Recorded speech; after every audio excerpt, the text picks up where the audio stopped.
Hello friends, welcome back to my channel. Good morning friends. ಇವಾಗ ಸಂಜೆ ಹಂಗೆ vlog ಅನ್ನ ಶುರು ಮಾಡಿದೀನಿ. ಇವಾಗ ಪಾಪು ಫುಲ್ ಆಟ ಆಡ್ತಾ ಇದ್ದಾಳೆ ಹೊರಗಡೆ. ಚೆನ್ನಾಗಿ ಬಿಸ್ಲಿತ್ತು ಇವತ್ತು, ಹಾಗಾಗಿ ಆಟ ಆಡೋದಕ್ಕೆ ಅವಳಿಗಂತೂ ಖುಷಿ ಆಗುತ್ತೆ. ಮಳೆ ಇದ್ರೆ ಏನಂದ್ರೆ ಅವಳಿಗೆ ಹೊರಗಡೆ ಹೋಗಕ್ ಆಗಲ್ಲ ಅನ್ನೋದೊಂದು ಯೋಚನೆ. ಬಂದ್ರು ಒಂದ್ 2 ರೌಂಡ್ ಹೋಗ್ಬಿಟ್ಟು ಮತ್ತೆ ಮನೆಯೊಳಗ್ ಕೂತ್ಕೋಬೇಕಲ್ವಾ, ಎಷ್ಟೊತ್ತು ಅಂತ ಒಳಗಡೆ ಕುತ್ಕೊಳ್ಳೋದು ಅಂತ ಅವಳಿಗೂ ಬೋರ್ ಆಗ್ಬಿಡತ್ತೆ. ಇವತ್ ಚೆನ್ನಾಗಿ ಬಿಸ್ಲಿತ್ತು ಅಂತ ಹೇಳ್ಬಿಟ್ಟು ಹೊರಗಡೆ ಆಟ ಆಡ್ತಾ ಇದ್ದಾಳೆ. ಹಾಗೆ ಮೊನ್ನೆ ನಾವು ಪೆಟೂನಿಯಾ ಎಲ್ಲ ನೆಡ್ಬೇಕಂದ್ರೆ ಪಪ್ಪು ಅವಳು ನಾವು ಚೀನಿಕಾಯಿ ಅಂತ ಹೇಳ್ತೀವಿ, ಕೆಂಬಡೆ ಅಂತ ಹೇಳ್ತೀವಿ ತುಳುನಲ್ಲಿ, ಅದ್ರದ್ದು ಬೀಜಗಳನ್ನ ಪಾಟ್ ಅಲ್ಲಿ ಹಾಕಿದ್ಲು. 3 ಬೀಜನ ಇತ್ತು ಮಿಕ್ಕಿರೋದು, ಅದನ್ನ ಹಾಕಿದ್ಲು. ಅದ್ ನೋಡಿ ಎಷ್ಟು ಚೆನ್ನಾಗಿ ಗಿಡ ಬಂದಿದೆ. ಇನ್ನು ಅಲ್ಲೇ ಕೆಳಗಡೆ ಬಿಡೋಣ ಬಳ್ಳಿನ ಅಂತ ಹೇಳ್ಬಿಟ್ಟು ಅನ್ಕೊಂಡಿದೀವಿ. ಚೆನ್ನಾಗ್ ಬಂದಿತ್ತು. ಅಂಡ್ ನಾನು ಗ್ರೋ ಬ್ಯಾಗ್ ಅಲ್ಲೆಲ್ಲ ಹಾಕಿದ್ದೆ. ನೀವು ಓಲ್ಡ್ ವಿಡಿಯೋಸ್ ನೋಡಿದ್ರೆ ಅದ್ರಲ್ಲಿ ಅವಳು ಹಾಕಿದ್ಲು ಬೀಜಗಳೆಲ್ಲಾನು. ಬಟ್ ಚೆನ್ನಾಗ್ ಬಂದಿತ್ತು. ಬಟ್ ಏನಂದ್ರೆ ಈ ಸಿಕ್ಕಾಪಟ್ಟೆ ಮಳೆಗೆ ಅದೆಲ್ಲಾನು ಕೊಳ್ತೋಗ್ಬಿಡ್ತು. ಸ್ವಲ್ಪ ಮಳೆ ಜಾಸ್ತಿನೇ ಬಿದ್ದಿದ್ರಿಂದನೋ ಏನೋ ಗೊತ್ತಿಲ್ಲ, ಚೆನ್ನಾಗೆ ಬಂದಿತ್ತು. ಬಟ್ ಆ ತರ ಆಗೋಯ್ತು. ಸರಿ, 3 ಇರೋದು ಇದು ಗಿಡ, ಅದಾದ್ರೂ ಚೆನ್ನಾಗ್ ಬರ್ಲಿ ಅಂತ ಅನ್ಕೊಂತಾ ಇದ್ದೀನಿ. ಅಂಡ್ ಸಂಜೆ ಅಂತ ವ್ಯೂ ತುಂಬಾ ಚೆನ್ನಾಗಿತ್ತು. ಹಾಗೆ ನಾನು ನಿಮ್ಗೊಂದು ಒಳ್ಳೆ ರೆಸಿಪಿ ಕೂಡ ಶೇರ್ ಮಾಡ್ತೇನೆ ಇವಾಗ. ಸಂಜೆ ಸ್ನಾಕ್ಸ್ಗೆ ನಮ್ಮ ಮಂಗ್ಳೂರ್ ಕಡೆ ಅಂತೂ ತುಂಬಾನೇ ಫೇಮಸ್ ಈ ರೆಸಿಪಿ, ಗೋಳಿ ಬಜೆ. ಸೊ ಗೋಳಿ ಬಜೆ ಮಾಡೋಣ ಅಂತ ಹೇಳ್ಬಿಟ್ಟು ಬೆಳಗ್ಗೆನೆ ನಾನು ಹಿಟ್ಟು ಕಲ್ಸಿ ಇಟ್ಟಿದ್ದೆ. ಅದನ್ನ ಇವಾಗ ಯಾವ ತರ ಮಾಡೋದು ಅಂತ ಹೇಳ್ಬಿಟ್ಟು ತೋರಿಸ್ತೀನಿ. ಈ ಹಿಟ್ಟಿಗೆ ಏನೇನ್ ಹಾಕಿದೀನಿ ಅಂತಾನು ಶೇರ್ ಮಾಡ್ತಾ ಇದ್ದೀನಿ, ಬನ್ನಿ ನೋಡೋಣ. ಇವಾಗ ನಾನು ಫಸ್ಟ್ ಮೈದಾ ಹಿಟ್ಟನ್ನ ತಗೊಂಡಿದ್ದೀನಿ. ಗೋಳಿ ಬಜೆ ಅವತ್ತು ಮೈದಾ ಹಿಟ್ಟಲ್ಲಿ ಮಾಡೋದು. ಮೈದಾ ಹಿಟ್ಟನ್ನ ಚೆನ್ನಾಗಿ ಗಾಳಿಸ್ಕೊಳ್ಬೇಕು, ಅಂದ್ರೆ ಜರಡಿ ಮಾಡ್ಕೋಬೇಕು ಕ್ಲೀನ್ ಆಗಿ. ಅದ್ರಲ್ಲಿ ಎಲ್ಲೂ ಒಂಚೂರು ಗಂಟಿರ್ಬಾರ್ದು, ಇಲ್ಲ ಅಂತಂದ್ರೆ ಗೋಳಿ ಬಜೆ ಸಿಡಿಯೋ ಚಾನ್ಸಸ್ ಇರುತ್ತೆ ಎಣ್ಣೆಗೆ ಹಾಕಿದ ತಕ್ಷಣ. ಅದಕ್ಕೋಸ್ಕರ ಚೆನ್ನಾಗಿ ಅದನ್ನ ಜರಡಿ ಮಾಡ್ಕೊಂಡು ನಾನು ಎತ್ತಿಟ್ಕೊಂಡಿದ್ದೀನಿ. ಅದಕ್ಕೆ ಒಂದ್ ಸ್ವಲ್ಪ ಸಕ್ಕರೆ, ಒಂದ್ ಸ್ವಲ್ಪ ಉಪ್ಪು, ಸ್ವಲ್ಪ ಡೈಲ್ಯೂಟ್ ಮಾಡಿ ಇದಕ್ಕೆ ಸೇರಿಸ್ಕೊಂಡಿದ್ದೀನಿ ನೀರಲ್ಲಿ. ಒಂಚೂರು ನೀರ್ ಹಾಕ್ಬಿಟ್ಟು ಡೈಲ್ಯೂಟ್ ಮಾಡಿ ಅದನ್ನ ಹಾಕೊಂಡಿದ್ದೀನಿ. ಆಮೇಲೆ ಮಜ್ಜಿಗೆ ಅಥವಾ ಮೊಸರು ಯಾವ್ದನ್ನು ಹಾಕೋಬಹುದು. ನಾನು ಸ್ವಲ್ಪ ಹುಳಿ ಇರುವಂತ ಮಜ್ಜಿಗೆನ ಹಾಕಿದ್ದೀನಿ. ಹಾಕಿ ಅದನ್ನ ಚೆನ್ನಾಗಿ ಕಲ್ಸ್ಕೊಂಡಿದ್ದೀನಿ. ಜೊತೆಗೆ ಒಂದು ಅರ್ಧ ಸ್ಪೂನ್ ಆಗುವಷ್ಟು ಸೋಡಾ ಪುಡಿ, ನೀವು ಮಾಡೋ ಕ್ವಾಂಟಿಟಿ ನೋಡ್ಕೊಂಡು ಅಡುಗೆ ಸೋಡಾನ ಬಳಸ್ಕೊಳ್ಳಿ. ನಾನು ಸ್ವಲ್ಪನೇ ಮಾಡ್ತಾ ಇರೋದು, ಹಾಗಾಗಿ ಒಂದು ಅರ್ಧ ಸ್ಪೂನ್ ಆಗುವಷ್ಟು ಹಾಕಿದ್ದೀನಿ. ಚಿಕ್ಕ ಸ್ಪೂನಲ್ಲಿ ಅರ್ಧ ಸ್ಪೂನ್ ಅಷ್ಟೇ. ಮಜ್ಜಿಗೆ ಬೇರೆ ಹಾಕಿರ್ತೀವಲ್ವಾ, ಚೆನ್ನಾಗಿ ಉಬ್ಬಿ ಬರುತ್ತೆ ಅದು. ಈ ಹಿಟ್ಟನ್ನ ನಾನು ಬೆಳಗ್ಗೆ ಒಂದು 10 ಗಂಟೆ 10:30 ಹಂಗೆನೆ ಕಲ್ಸಿಟ್ಟಿದ್ದೀನಿ. ಇಷ್ಟು ಕಲ್ಸಿಟ್ಟು ನಾನು ಸಂಜೆ ಹಂಗೆ ಒಂದು 5 ಗಂಟೆ ಹಂಗೆ ಇವಾಗ ಗೋಳಿ ಬಜೆ ಮಾಡ್ತಾ ಇರೋದು. ಅವಾಗ ನಾನು ಇದಕ್ಕೆ ಒಂದ್ ಸ್ವಲ್ಪ ಕರಿಬೇವು ಸೊಪ್ಪು, ಜೀರಿಗೆ, ಹಾಗೆ ಹಸಿಮೆಣಸಿನ್ಕಾಯಿ ಇದಿಷ್ಟನ್ನು ಹಾಕಿ ಚೆನ್ನಾಗಿ ಮಿಕ್ಸ್ ಮಾಡ್ಕೊತೀನಿ. ಗೋಳಿ ಬಜೆಗೆ ಹೆಂಗಂದ್ರೆ ಸ್ವಲ್ಪ ಸ್ವೀಟಿಶ್ ಇರತ್ತೆ ಇದು, ಖಾರ ಸ್ವೀಟು ಎಲ್ಲಾನು ಮಿಕ್ಸ್ ಇರತ್ತೆ. ಹಂಗಾಗಿ ನೀವು ಸಕ್ಕರೆನೂ ಅಷ್ಟೇ, ನಿಮ್ಗೆ ಸ್ವೀಟ್ ಜಾಸ್ತಿ ಬೇಕು ಅಂತಂದ್ರೆ ಹಾಕೋಬಹುದು, ಕಡಿಮೆ ಬೇಕು ಅಂತಂದ್ರೆ ನಿಮ್ಮ ಟೇಸ್ಟ್ಗೆ ತಕ್ಕಂತೆ ನೀವು ಮಾಡ್ಕೋಬಹುದು. ನೀವು ಹೋಟೆಲ್ಗಳಲ್ಲೆಲ್ಲ ತಿಂದ್ರೆ ಒಂದ್ ಸ್ವಲ್ಪ ಸ್ವೀಟ್ ಇರತ್ತೆ, ಅದು ನಿಮ್ಗೆ ಗೊತ್ತಿರತ್ತೆ. ಸೊ ಈ ತರ ಇದಿಷ್ಟು ಹಾಕೊಂಡು ನಾನು ಅದನ್ನ ಕ್ಲೀನ್ ಆಗಿ ಮತ್ತೆ ಮಿಕ್ಸ್ ಮಾಡ್ಕೊತೀನಿ. ಮತ್ತೆ ತಿರ್ಗಾ ಜಾಸ್ತಿ ಮಿಕ್ಸ್ ಮಾಡೋ ಅವಶ್ಯಕತೆ ಇಲ್ಲ. ಒಂದ್ ಸ್ವಲ್ಪ ನಾವು ಹಾಕಿರೋಂತ ಕರಿಬೇವು ಅದೆಲ್ಲ ಚೆನ್ನಾಗಿ ಮಿಕ್ಸ್ ಆದ್ರೆ ಸಾಕು, ತುಂಬಾ ಮಿಕ್ಸ್ ಮಾಡೋ ಅವಶ್ಯಕತೆ ಇಲ್ಲ. ಹಂಗೆ ಕಾದಿರೋ ಎಣ್ಣೆನಲ್ಲಿ ಈ ತರ ಡ್ರಾಪ್ ಆಗಿ ಬಿಡ್ತಾ ಬಂದ್ರೆ ಆಯ್ತು. ಒಂದ್ ಸೈಡ್ ಇಂದ ಒಂದ್ ಸ್ವಲ್ಪನೇ ತೆಗೆದು ಹಾಕಿದ್ರೆ ಆಯ್ತು. ಕ್ಲೀನ್ ಆಗಿ ರೌಂಡ್ ಆಗಿ ಚೆನ್ನಾಗಿ ಬರತ್ತೆ. ನಾನು ಕೂಡ ಫಸ್ಟ್ ಟೈಮ್ ಮಾಡ್ತಾ ಇರೋದು, ಬಟ್ ತುಂಬಾ ಚೆನ್ನಾಗಿ ಬಂದಿತ್ತು. ಸೇಮ್ ಹೋಟೆಲಲ್ಲೆಲ್ಲ ಹೆಂಗ್ ಸಿಗುತ್ತೆ ಅದೇ ತರಾನೇ ಆಗಿತ್ತು. ಖಂಡಿತವಾಗ್ಲೂ ನೀವು ಕೂಡ ಸೇಮ್ ಮೆಥಡ್ ಅಲ್ಲಿ ಮಾಡಿ, ತುಂಬಾ ಚೆನ್ನಾಗಿ ಬರುತ್ತೆ ಆಯ್ತಾ. ಈ ಗೋಳಿ ಬಜೆನ ಹಾಕ್ಬೇಕಾದ್ರೆ ಹೈ ಫ್ಲೇಮ್ ಅಲ್ಲಿ ಇಡಿ, ಹಾಕಿದ ನಂತರ ಸ್ವಲ್ಪ ಮೀಡಿಯಂ ಫ್ಲೇಮ್ ಮಾಡಿ, ಇಲ್ಲ ಅಂತಂದ್ರೆ ಕ್ಲೀನ್ ಆಗಿ ಒಳಗಡೆ ಕೂಡ ಬೇಯಲ್ಲ. ಅದಕ್ಕೋಸ್ಕರ ಹೊರಗಡೆ ಮಾತ್ರ ಕಲರ್ ಬಂದ್ಬಿಡುತ್ತೆ, ಒಳಗಡೆ ಚೆನ್ನಾಗಿ ಬೆಂದಿರಲ್ಲ. ಹಾಗಾಗಿ ಮೀಡಿಯಂ ಫ್ಲೇಮ್ ಅಲ್ಲಿ ಇಟ್ಟು ಚೆನ್ನಾಗಿ ಗೋಲ್ಡನ್ ಬ್ರೌನ್ ಬರೋ ತನಕ ಫ್ರೈ ಮಾಡ್ಕೊಂಡ್ರೆ ಸೂಪರ್ ಆಗಿರೋ ಸಾಫ್ಟ್ ಆಗಿರುವಂತ ಗೋಳಿ ಬಜೆ ರೆಡಿ ಆಗುತ್ತೆ. ಹಾಗೆ ಇದಕ್ಕೊಂದು ಚಟ್ನಿ ಕೂಡ ಮಾಡಿದ್ದೆ, ಅದು ಕೂಡ ಅಷ್ಟೇ ತುಂಬಾ ಚೆನ್ನಾಗಿತ್ತು. ಒಂದು ಸ್ಪೈಸಿ ಆಗಿರೋ ಚಟ್ನಿ, ತುಂಬಾ ಚೆನ್ನಾಗಾಗತ್ತೆ ಈ ಗೋಳಿ ಬಜೆಗೆ ಸ್ವಲ್ಪ ಸ್ಪೈಸಿ ಆಗಿರೋ ಚಟ್ನಿ. ಈ ಚಟ್ನಿಗೆ ನಾನು ಏನೇನ್ ಹಾಕಿದೀನಿ ಅಂತ ಹಾಗೆ ಕ್ವಿಕ್ ಆಗಿ ತೋರಿಸ್ತೀನಿ, ನೋಡ್ಕೊಂಡ್ ಬನ್ನಿ. ಫಸ್ಟ್ ಒಂದು ಮಿಕ್ಸಿ ಜಾರ್ಗೆ ನಾನು ಒಂಚೂರು ತೆಂಗಿನಕಾಯಿ ತುರಿನ ಹಾಕಿದೀನಿ, ಹಸಿ ತೆಂಗಿನಕಾಯಿ ತುರಿ. ಕಡಿಮೆನೆ ಸಾಕಾಗತ್ತೆ, ಬಿಕಾಸ್ ಹುರಿಗಡ್ಲೆನೂ ನಾವು ಸೇರಿಸ್ಕೊಳ್ತಾ ಇದ್ದೀವಿ, ಅದಕ್ಕೋಸ್ಕರ. ಹಾಗೆ ಒಂದು ಹಿಡಿಯಷ್ಟು ಹುರಿಗಡ್ಲೆ, ಒಂದ್ ಸ್ವಲ್ಪ ಹಸಿಮೆಣಸಿನ್ಕಾಯಿ, ನಾನು ಗಾಂಧಾರಿ ಮೆಣಸನ್ನ ಯೂಸ್ ಮಾಡಿದ್ದೀನಿ, ನೀವು ಹಸಿಮೆಣಸಿನ್ಕಾಯಿ ಕೂಡ ಯೂಸ್ ಮಾಡ್ಬೋದು. ಅದ್ರ ಜೊತೆಗೆ ಹುಣಸೆ ಹಣ್ಣು ನಿಮ್ಗೆ ಎಷ್ಟು ಬೇಕು ಅಷ್ಟು ಹಾಕೊಂಡು ಚೆನ್ನಾಗಿ ಒಂದ್ಸರಿ ರುಬ್ಕೊಳ್ಳಿ. ಲಾಸ್ಟ್ ಅಲ್ಲಿ ಒಂದ್ ಸ್ವಲ್ಪ ಕರಿಬೇವು ಸೊಪ್ಪನ್ನ ಮತ್ತೆ ಹಾಕಿ ಒಂದ್ ಸ್ವಲ್ಪ ಮಿಕ್ಸಿನ ಆನ್ ಆಫ್ ಆ ತರ ಮಾಡ್ಕೊಂಡ್ರೆ ಸಾಕು. ಸ್ವಲ್ಪ ತರಿ ಆಗಿದ್ರು ಚೆನ್ನಾಗಿರತ್ತೆ. ಲಾಸ್ಟ್ ಅಲ್ಲಿ ಒಂದ್ ಸ್ವಲ್ಪ ಒಗ್ಗರಣೆ, ನಾರ್ಮಲ್ ಸಾಸಿವೆ ಮತ್ತೆ ಕರಿಬೇವು ಸೊಪ್ಪು ಹಾಕ್ಬಿಟ್ಟು ಒಂದು ಒಗ್ಗರಣೆ ಹಾಕಿದೀನಿ. ಸ್ಪೈಸಿ ಆಗಿ ಚಟ್ನಿ ಅಂತೂ ಸೂಪರ್ ಆಗಿರುತ್ತೆ ಇದಕ್ಕೆ ಕಾಂಬಿನೇಷನ್. ಇವಾಗ ಬಿಸಿ ಬಿಸಿ ಗೋಳಿ ಬಜೆ, ಅದ್ರ ಜೊತೆಗೆ ಒಂದು ಸ್ಪೈಸಿ ಚಟ್ನಿ, ಹಾಗೆ ಒಂದು ಬಿಸಿ ಕಾಫಿ ಕುಡಿತಾ ಇದ್ರಂತೂ ಸಖತ್ತಾಗಿರುತ್ತೆ. ನೋಡಿ ಸಂಜೆ ಹಂಗೆ ನಾನು ಇವಾಗ ಗೋಳಿ ಬಜೆ ಕೂಡ ರೆಡಿ ಮಾಡಿದ್ದೀನಿ. ತುಂಬಾನೇ ಚೆನ್ನಾಗಾಗಿತ್ತು, ಎಲ್ಲಾರ್ಗು ಇಷ್ಟ ಆಗಿತ್ತು. ಖಂಡಿತವಾಗ್ಲೂ ನೀವು ಕೂಡ ಟ್ರೈ ಮಾಡಿ, ಹೆಂಗ್ ಬಂತು ಅಂತ ನಂಗೆ ಕಮೆಂಟ್ ಮಾಡಿ. ಅವಾಗ್ಲೇ ಹೇಳಿದ್ದೆ ಅಲ್ಲ ನಾನು ಬಿಸ್ಲಿದೆ ಅಂತ ಹೇಳ್ಬಿಟ್ಟು, ಬಟ್ ಇವಾಗಂತೂ ಜೋರಾಗಿ ಮಳೆ ಶುರುವಾಯ್ತು. ಇವತ್ತು ಆಕ್ಚುಲಿ ಬೆಳಗಿಂದ ಚೆನ್ನಾಗಿ ಬಿಸ್ಲಿತ್ತು, ಸಂಜೆ 5:30 ನಂತರ ಮಳೆ ಶುರುವಾಗಿತ್ತು.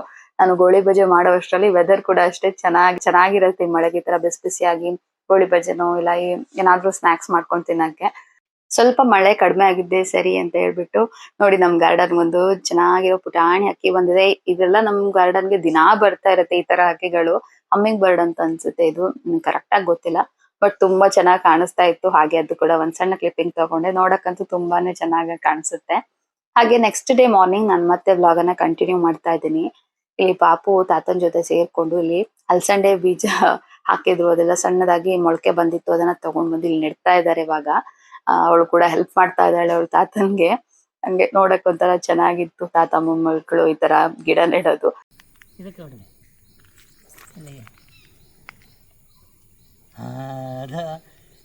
Super claps.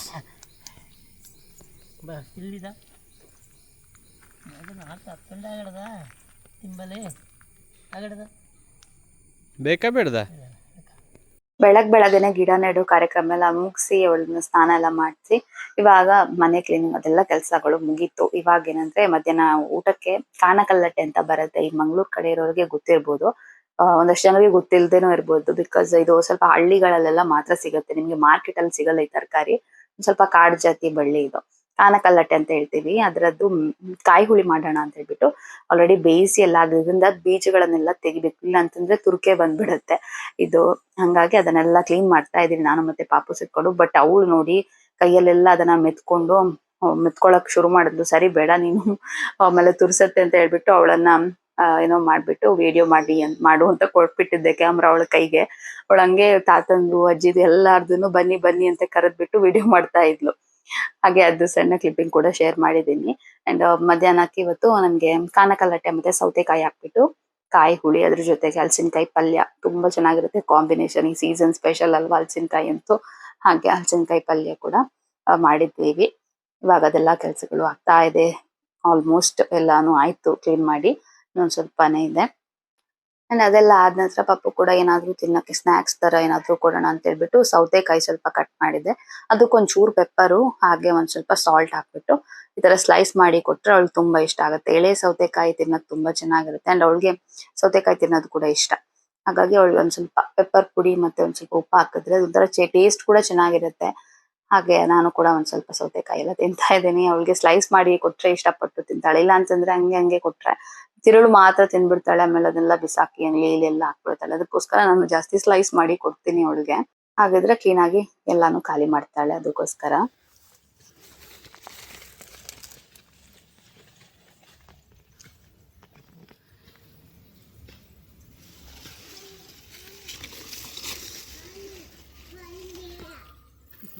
ನೀನು ಬಂದೆಯಾ?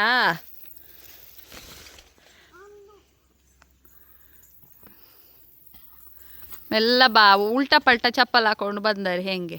ಹಾಂ, ಇದು ಎಂತಾರ ಇದು? ಹಿಂಗೆ ಉಲ್ಟಾ ಪಲ್ಟ ಚಪ್ಪಲ್ ಹಾಕೊಂಡಂತ ಬಂದದ್ದು. ಚಪ್ಪಲ್ ಸರಿ ಹಾಕೋ ಫಸ್ಟು, ಹೇಳು ತೆಗೆ. ಫ್ರೆಂಡ್ಸ್ ಇಲ್ಲಿ ನೋಡಿ ಪೇರಳೆ ಹಣ್ಣು. ಕೊಯ್ಯೋದು ವೀಡಿಯೋ ಮಾಡಿ ನೋಡಿ. ಇಲ್ಲಂತ ಪೇರಳೆ ಹಣ್ಣು ಎಷ್ಟು ಚೆನ್ನಾಗಿ. ನೀನು ಕೇಳ ಬಲ್ಲಂತ ಉದುರ್ತೆ ಈಗ. ಎಲ್ಲಿಗೆ ಮೆಲತ್ತು ಅಲ್ಲಿ ತಾನೇ ಮಾಡು.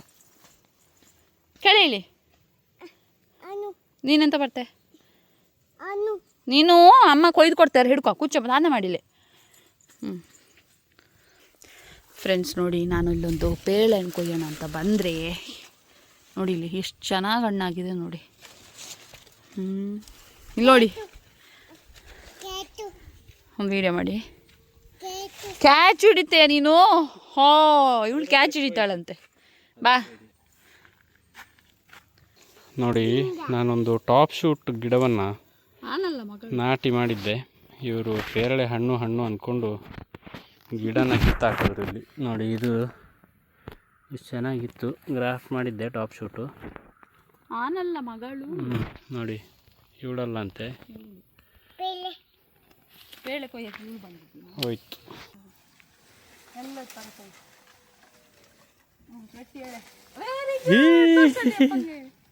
ಎಂತಾರದು?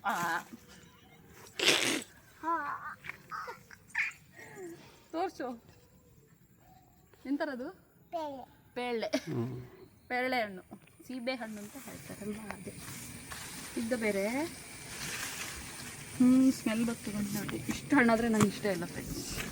ಸ್ವಲ್ಪ ಕಾಯಿ ಇದ್ರೆ ಚೆನ್ನಾಗಿರುತ್ತೆ. ಬಟ್ ಇದು ನೋಡಿ ಈ ಥರ ಇದೆ. ಬೇಕಾ ನಿನಗೆ ಪೇರಳೆ ಕೊಡು ಅಂತ?